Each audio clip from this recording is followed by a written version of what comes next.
black cleaning lady was mopping floors, then spoke Japanese to Millionaire, CEO, and shocked everyone.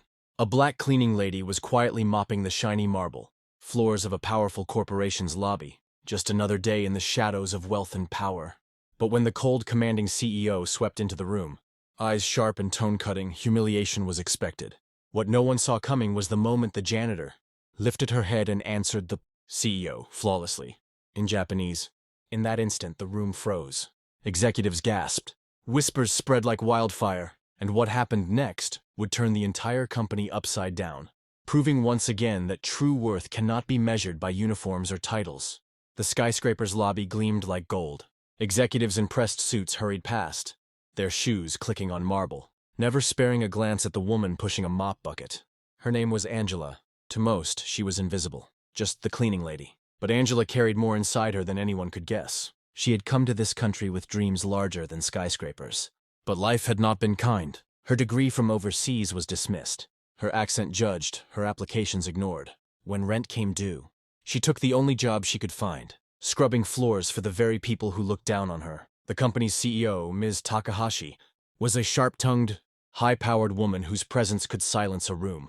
To her, efficiency was everything, and respect was earned only through wealth and pedigree. She had no patience for underlings. Angela, with her mop and gloves, was barely noticed until the day she dared to exist in her line of sight. That morning, Angela was working diligently near the reception desk when Ms. Takahashi stormed in, trailed by her assistants. A client from Japan was visiting, and the CEO's nerves were high. The cleaning lady's bucket left a faint streak across the floor, and Ms. Takahashi's sharp heels nearly slipped. All eyes turned. The lobby filled with tension, and then the words came. The CEO unleashed a scolding tirade, sharp and cutting. No one expected what came next. The assistants smirked. Executives shuffled uncomfortably. Everyone expected Angela to bow her head in shame, maybe mutter an apology. After all, she was just the help. But Angela did not flinch. She stood straight, mop still in hand, her dark eyes calm yet firm. And then, in a clear, confident voice, she responded, in perfect Japanese. The room fell silent. Her words rolled out effortlessly, polished and respectful. She acknowledged the CEO's frustration, apologized gracefully, and even used honorifics that only someone deeply familiar with Japanese culture would know. For a moment, Ms. Takahashi's mask of authority cracked. Gasps erupted from the assistants. Some executives exchanged wide-eyed glances. A few even chuckled nervously, unsure if they had heard correctly. How could the cleaning lady speak Japanese better than most of them? Angela kept her tone humble but strong. She explained, still in Japanese, that she had once lived in Tokyo, that she had studied international business, and that cleaning floors was not her dream, but her duty to survive. The CEO stared, her confidence shaken. This woman she had nearly humiliated had just spoken her native tongue with elegance and precision. It wasn't just language, it was dignity, pride, and intellect breaking through years of invisibility. The Japanese client, who had arrived moments earlier and had been watching silently, suddenly smiled. He walked straight past the CEO and approached Angela. In Japanese, he commended her fluency, praising her humility and respect. To him, this was not a janitor. This was a woman of culture. The CEO's face turned pale. In her attempt to belittle Angela, she had inadvertently revealed her own arrogance. Worse, the client's attention was no longer on her, it was on the cleaning lady she had dismissed. Whispers spread through the lobby. Executives who had once looked through Angela now looked at her with awe. Her secret was out. She wasn't just a cleaner. She was someone extraordinary. The Japanese client insisted on speaking with Angela further. He asked about her background, her studies, her time in Tokyo. Angela answered confidently, switching between English and Japanese with ease. The executives watched in disbelief. The woman they had ignored for months was suddenly holding the floor like a scholar. The CEO, visibly rattled, tried to regain control. She interrupted, attempting to steer the conversation back to business.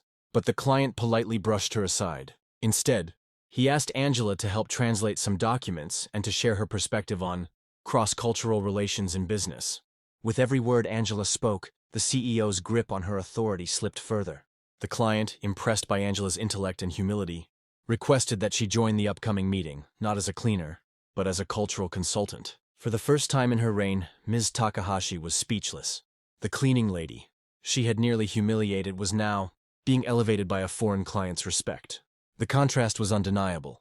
Arrogance versus humility. Dismissal versus hidden worth.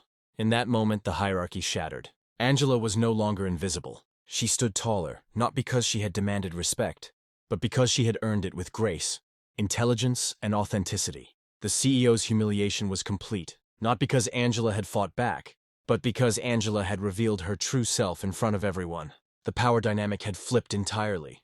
That day changed everything. Angela was no longer seen as the black cleaning lady. She was recognized as the woman who had bridged cultures, impressed clients, and humbled the very leader who had tried to silence her. The Japanese client recommended Angela for a position in his company's international division.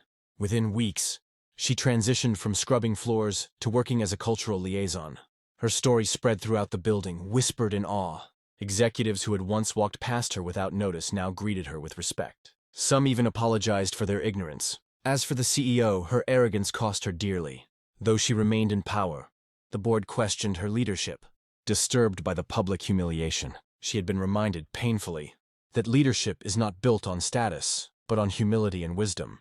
Angela, on the other hand, walked forward with dignity.